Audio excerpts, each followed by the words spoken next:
Rómverjabréfið 13. kafli. Sérhver maður hlýði þeim yfirvöldum sem hann er undirgefinn, því ekki er neitt yfirvald til nema frá Guði, og þau sem til eru, þau eru skipuð af Guði. Sá sem veitir yfirvöldunum mótstöðu, hann veitir Guðs tilskipun mótstöðu, og þeir sem veita mótstöðu munu fá dóm sinn. Sá sem vinnur góð verk þarf ekki að óttast valdsmennina, heldur sá sem vinnur vond verk. En viljir þú eigi þurfa að óttast yfirvöldin, þá gjör það sem gott er og muntu fá lofstýr af þeim, því að þau eru þjónn Guðs þér til góðs. En ef þú gjörir það sem illt er, þá skaltu óttast. Yfirvöldin bera ekki sverðið ófyrirsynju, þau eru Guðs þjónn, hegnari til refsingar þeim er aðhefst því illa. Þess vegna er nauðsynlegt að hlýðnast ekki einungis vegna hegningarinnar, heldur og vegna samviskunnar. Einmitt þess vegna gjaldið þér og skatta, því að valdsmennirnir eru Guðs þjónar sem annast þetta. Gjaldið öllum það sem skylt er, þeim skatt sem skattur ber, þeim toll sem tollur ber, þeim ótta sem ótta ber og þeim virðing sem virðing ber. Skuldið ekki neinum neitt nema það eitt að elska hver annan, því að sá sem elskar náunga sinn hefur uppfyllt lögmálið, boðorðin. Þú skalt ekki drýja hór, þú skalt ekki morð fremja, þú skalt ekki stela, þú skalt ekki girnast, og hvert annað boðorð er innifælið í þessari grein.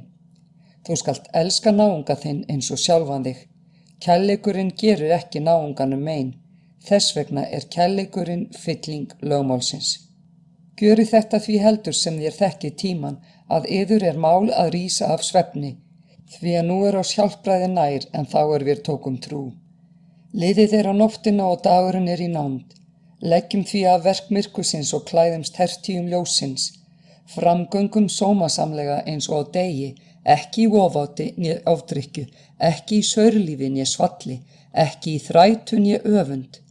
Íklæðist heldur drottni Jesú Kristi og alið ekki önn fyrir holdinu, svo að það verði til að æsa gyndir.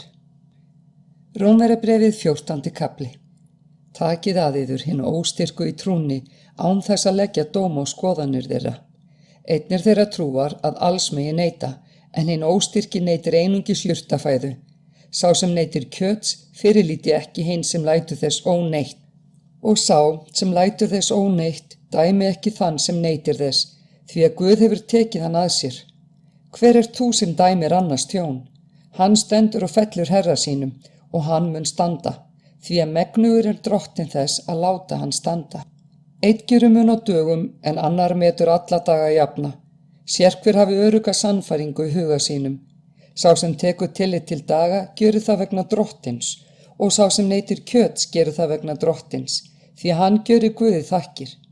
Sá sem lætur óneitt, hann lætur óneitt vegna drottins og gerir Guði þakkir. Því enginn af oss lifir sjálfum sér og enginn deyr sjálfum sér. Ef við lifum, lifum við drottni, og ef við deyjum, deyjum við drottni. Hvort sem við þess vegna lifum eða deyjum, þá erum við drottins. Því að til þau stóð Kristur og varð aftur lifandi, að hann skildi drottna bæði yfir dauðum og lifandi. En þú, hví dæmir þú bróðiðinn? Eða þá þú, hví fyrirlitu þú bróðiðinn? Allir munum við verða að koma fram fyrir dómstól Guðs, því að ritað er. Svo sannarlega sem ég lifi, segir drottin, fyrir mér skulu öll kné beygja sig og sérhver tunga vegsama Guð. Því skal þá sérhver af oss lúka Guði reikning fyrir sjálfan sig. Dæmum því ekki framar hver annan, ásetið yður öllu heldur að verða bróður yðar ekki til ásteytingar eða fals. Ég veit það og er þess fullviss af því að ég lifi í samfélagi við drottin Jesú, að ekkert er vanheilagt í sjálfu sér, nema þá þeim sem heldur eitthvað vanheilagt. Honum er það vanheilagt. Ef bróðirinn hryggist sökum þess sem þú etur, þá ertu komin af kærleikans braut. Hrind ekki með mat þínum í glötun þeim manni sem Kristur dó fyrir. Látið því ekki hið góða sem þér eigið verða fyrir lasti, því ekki er Guðs ríki matur og drykkur, heldur réttlæti, friður og fögnuður í heilugum anda. Hver sem þjónar Kristi á þann hátt, hann er Guði velþóknanlegur og vel metinn manna á meðal. Keppum þess vegna eftir því sem til friðarins heyrir og til hinnar sameiginlegu uppbyggingar. Brjóttu ekki niður verk Guðs vegna matar. Allt er að sönnu hreint, en það er þó illt þeim manni sem etur öðrum til ásteytingar, Það er rétt að éta hvorki kjöt, né drekka vín, né gjöra neitt sem bróðir þinn steytir sig á. Halt þú þeirri trú sem þú hefur með sjálfum þér fyrir Guði. Sæll er sá sem þarf ekki áfella sig fyrir það sem hann velur. En sá sem er efablandinn og etur þó, hann er dæmdur af því að hann etur ekki af trú. Allt sem ekki er af trú er synd. Rómverjabréfið 15. kafli. Skylt er oss hinum styrku að bera veikleika hinna óstyrku og hugsa ekki sjálfa oss. Sér hver af oss hugsi náungan og það sem honum er gott og til uppbyggingar. Kristur hugsaði ekki sjálfan sig heldur eins og ritað er: Lastirði þeirra sem löstuðu þig lenta á mér. Allt það sem áður er ritað oss til uppfræðingar, til þess að vér fyrir þolgæði og huggun ritningana héldum vonvori. En Guð sem veitir þolgæði og huggunina gefi yður að vera samhuga að vilja Krists Jesú, til þess að þér allir saman einum munni vexa með Guð og föður drottins vors Jesú Krist. Takið því hver annan að yður eins og Kristur tók yður að sér Guði til dýrðar. Ég segi að Kristur sé orðinn þjónn hinna umskornu til að sýna orðheldni Guðs, til þess að staðfesta fyrirheitin sem feðrunum voru gefin. En heiðingjarnir vexa með Guðsakir miskunnar hans, eins og ritað er: Þess vegna skal ég játa þig meðal heiðingja og lofsyngja þínu nafni. Og enn segir: Fagnið þér heiðingjar með líð hans. Og enn: Lofið Drottinn allar þjóðir og vexa með hann allir líðir.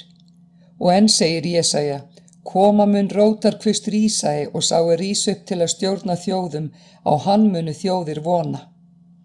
Guð vonarinnar fylli yður öllum fögnuði og friði í trúnni, svo að þér séuð auðugir að voninni í krafti heilags anda.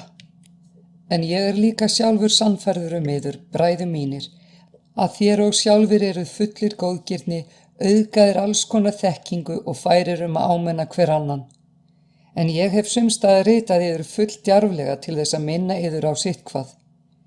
Ég hef gjört það vegna þess að Guð hefur gefið mér þá náð að vera helgiþjónn Krists Jesú hjá heiðingjunum og inna af hendi prestþjónustu við fagnaðarerindi Guðs, til þess að heiðingjarnir mættu vera Guði velþóknanleg fórn, helguð af heilugum anda. Ég hef þá fyrir samfélag mitt við Krist Jesú það sem ég get hrósað mér af, starf mitt í þjónustu Guðs. Ekki mun ég dirfast að tala neitt annað en það sem Kristur hefur látið mig framkvæma, til að leiða heiðingjana til hlýðni með orði og verki, með krafti tákna og undra, með krafti heilags anda. Þannig hef ég lokið við að flytja fagnaðarerindið Krist frá Jerúsalem og allt í kring til Illyríu. Það hefur þannig verið metnaður minn að láta fagnaðarerindið óboðað þar sem Kristur hafði áður nefndur verið, til þess að ég byggði ekki ofan á grundvelli annars, alveg eins og ritað er: Þeir skulu sjá sem ekkert var hann sagt, og þeir sem ekki hafa heyrt skulu skilja. Því er það að mér hefur hvað eftir annað verið meinað að koma til yðar, en nú á ég ekki lengur neitt ógjört á þessum stöðum og mig hefur auk þess í mörg ár langað til að koma til yðar þegar ég færi til Spánar. Ég vona að ég fá að sjá yður ég fer hjá yður og að ég búið ferð mína þangað ég fyrst nokkurn veginn fengi nægju mína hjá yður. En nú fer ég á leið til Jerúsalem til að flytja hinum heilugu hjálp. Því að Makedónía og Akkaja hafa ákveðið að gangast fyrir samskotum handa fátæklingum meðal hinna heilugu í Jerúsalem. Sjálfir ákváðir það, enda eru þeir í skuld við þá. Fyrst heiðingjarnir hafa fengið hlutdeild í andlegum gæðum þeirra, þá þeim óskylt að fulltingja þeim í líkamlegum efnum. En þegar ég hef lokið þessu og tryggilega afhent þeim þennan ávöxt, mun ég fara hjá yður til Spánar. En ég veit að þegar ég kem til yðar mun ég koma með blessun Krists í fullum mæli. En mikilega bið ég yður bræður fyrir sakir Drottins vors Jesú Krist og fyrir sakir kærleika andans að þér stríði með mér með því að biðja til Guðs fyrir mér, til þess að ég frelsist frá hinum vantrúuðu í Júdeu og hjálpin sem fer með til Jerúsalem verði vel þegin af hinum heilugu. Þá get ég, ef Guð lofar, komið til yðar með fögnuði og endurhrests ásamt yður. Guð friðarins sé með yður öllum. Amen.